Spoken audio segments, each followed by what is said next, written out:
Hola chicos del octavo, ¿cómo están? Esta semana vamos a seguir avanzando en nuestros contenidos y también conversando algunas cosas que nos puedan clarificar todos estos conceptos que también estamos estudiando. No olvidar que estamos en una etapa de cambio y de transformación, que es el proceso del siglo XV al siglo XVI, que no es una situación estática, sino que son años de transformación para poder lograr establecer lo que vamos a llamar nosotros como mundo moderno. Y también no olvidar que estamos en un paso, en una transición del mundo medieval al mundo moderno. Por lo tanto, cuando hablamos de todo este proceso de cambio y transformación, hablamos de muchas características que nosotros ya hemos dado algunas luces, como por ejemplo al hablar de las características políticas y hablamos del absolutismo, cuando hablamos de las características económicas y hablamos de lo que era el mercantilismo.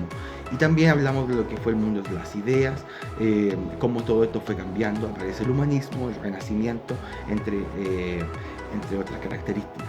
Ahora bien, creo que es importante que entendamos esto como marco para poder tener una mirada más específica a lo que vamos a hablar esta semana. ¿Por qué? Porque es importante que ustedes entiendan que cuando hablamos de cambio, transformación, nueva mirada económica, expansión del comercio, una mirada distinta del Estado, aparece el absolutismo, la mirada del monarca, en fin, todas estas características, si nosotros le damos una mirada y un sentido, van a posibilitar o van a generar o dar el paso para que se diera uno de los hechos más trascendentes de lo que es la historia universal y por supuesto historia americana, que es este llamado encuentro entre dos mundos, lo que alguna vez se le llamó descubrimiento de América, lo cual ya eh, no es coherente hablarlo o no es atingente o ya no es lo más pertinente a la hora de la denominación. Lo que sí hoy día se aborda como encuentro o choque entre estos dos mundos, al cual llamamos viejo mundo Europa y este nuevo continente denominado América. Ahora, este encuentro o este vínculo o esta aparición ya historiográfica, ya al mundo conocido, va a aparecer o va a surgir en este periodo, en el siglo XV y siglo XVI. Van a aparecer todos estos viajes de exploración que van a finalizar a lo que conocemos nosotros como proceso de conquista de América, y todo este proceso de aculturamiento, sincretismo cultural que se va a dar con Europa. Ahora, ¿cómo o por qué se da la llegada del hombre europeo a América? Es la encrucijada y es el desafío que tenemos que nosotros dar esta semana. Y di algunas luces para entender por qué las características del mundo moderno nos permiten entender cómo esto va a suceder, ¿ya? Así que en esa lógica es importante que nosotros entendamos que el hombre o el comercio europeo estaba en una notable expansión. Por lo tanto, buscaban llegar a nuevos caminos, a nuevas rutas comerciales y que se hacían a través del mar, ya a través de ultramar, por navegación. Por lo tanto, en esta lógica, tanto España, que era una potencia mundial, Portugal, que también era una potencia, buscaban llegar a estos nuevos lugares comerciales con el afán de obtener riquezas, dinero y poder. En ese sentido, la llegada a América tiene mucho de ese tinte, incluso porque fue de característica privada. La empresa de conquista que llega a América siempre o en su totalidad va a ser de carácter privado. Y el afán o búsqueda de estos nuevos lugares o de estas nuevas rutas comerciales que le permitieran a estas potencias expandir su economía y su comercio, ya que hasta este momento va a ser Italia el país que se va a crecer o va a generar una mirada mucho mayor en el mundo.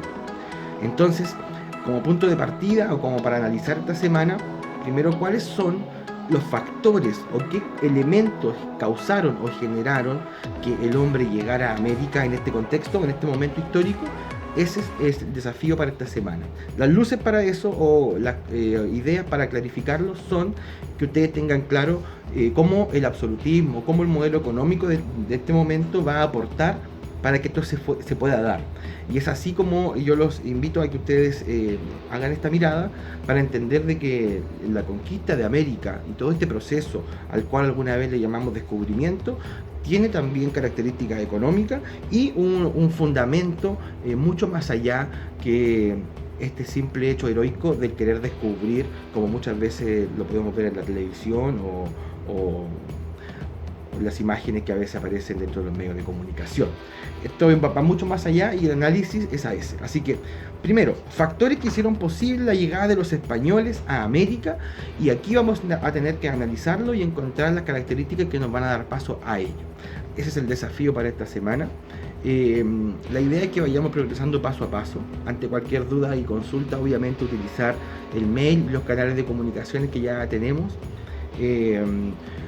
Obviamente entender de que vamos avanzando de manera progresiva, así que los invito a que analicemos este tema y podamos comprender de una u otra forma qué cosas hicieron posible a lo que nosotros hoy día vamos a llamar encuentro entre dos mundos, entre lo que es el viaje de Colón hacia América. Así que esa es la invitación y ese es el desafío para esta semana. Que estén muy bien, chicos. Ah, el planeta Tierra, tan bello y vasto, con sus mares y sus 6 hermosos continentes. ¡Ah! ¿Qué pasó? ¡América! ¿Dónde fue? ¿Dónde está?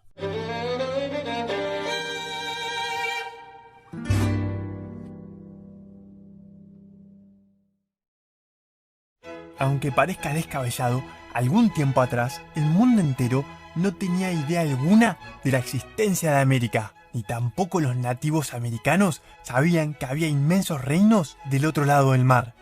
Para saber cómo fue el primer encuentro entre estos dos mundos, tenemos que irnos hasta el 3 de agosto de 1492. En un pueblito llamado Palo de la Frontera, 3 barcos partieron hacia occidente. Nunca nadie antes había ido en esa dirección y no se sabía qué podía ver más allá del horizonte. Luego de algunas semanas de viaje, cuando las provisiones empezaron a escasear y la tripulación estaba al borde del colapso, uno de los marineros gritó a los 4 vientos: ¡Tierra a la vista! Habían llegado al continente americano. Bueno, en realidad a una islita muy cerquita del continente. Pero, ¿cómo fue que empezó este viaje transoceánico? Primero de todo, debemos entender la importancia del comercio que existía ya hace mucho tiempo entre los países europeos y Asia. Gracias a este vínculo comercial, los europeos podían conseguir productos que de otra forma les era imposible, como la seda y porcelana de China o las especies de Persia y la India. Estas especies tenían mucho valor, ya que permitían tapar los horribles sabores de la comida podrida, y en esa época todo se echaba a perder mucho más rápido porque no había heladeras. Además servían para conservar la carne por más tiempo y hacer agradables perfumes que ayudaban a disimular la mala higiene de aquella época. Existían 2 rutas muy importantes que conectaban a ambos continentes: la ruta de la seda y la ruta de las especies. La primera atravesaba grandes distancias por tierra. Estos eran viajes costosos por lo largo que eran, además de ser muy inseguros. La segunda de las rutas, la ruta de las especies, era marítima y conectaba varios mares como también las costas del Océano Índico. En el siglo XV los países europeos empezaron a desarrollarse y producir cada vez más alimentos. Esto permitió que aumentara la población y así también la demanda de productos de lujo que provenían de Oriente, como los perfumes, las sedas y las especies. Pero había un pequeño problema: los europeos no tenían ningún producto muy atractivo para ofrecer. Por lo tanto, la única forma de adquirir los bienes provenientes de Asia era pagando con oro y plata. Es así que varios reinos se lanzaron en la búsqueda de estos metales preciosos. A su vez, el Imperio Otomano comenzó a expandirse ocupando el territorio que conectaba las rutas comerciales, que eran fundamentales para los comerciantes europeos. Si bien los otomanos no impidieron el comercio, sí exigieron el pago de impuestos, hecho que encarecía aún más el precio final de las mercancías. Además, las diferencias religiosas entre el Imperio Otomano y los países de Europa hacían que sea peligroso circular por aquel territorio. Era evidente que los europeos ansiaban explorar el mundo, tanto para encontrar minas de oro y plata como nuevas rutas para llegar a Oriente.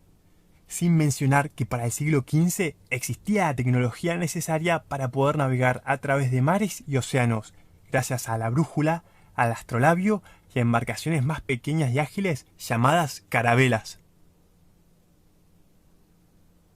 Es así que a un hombre llamado Cristóbal Colón se le ocurrió un plan, y era que para llegar al este había que navegar hacia el oeste.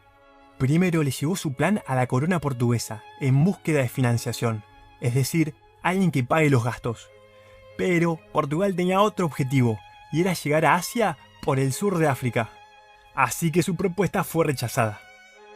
Algunos años después, Colón le ofreció el proyecto a los reyes católicos, Isabel y Fernando, los soberanos de España. El momento no podía ser mejor, ya que la monarquía española estaba de festejo porque acababan de conquistar Granada, después de varios siglos. Y al no tener enemigos cerca, podían concentrarse en otras cosas, como fortalecer su poder marítimo. Es así que aceptan financiar el viaje de Cristóbal Colón. Y el 3 de agosto de 1492 salen desde el sur de España la Niña, la Pinta y la Santa María, con cerca de 90 tripulantes para dar la vuelta al mundo y llegar a Asia por el otro lado. Sin embargo, ninguno sospechaba que en la mitad de su recorrido se iban a encontrar con un nuevo continente.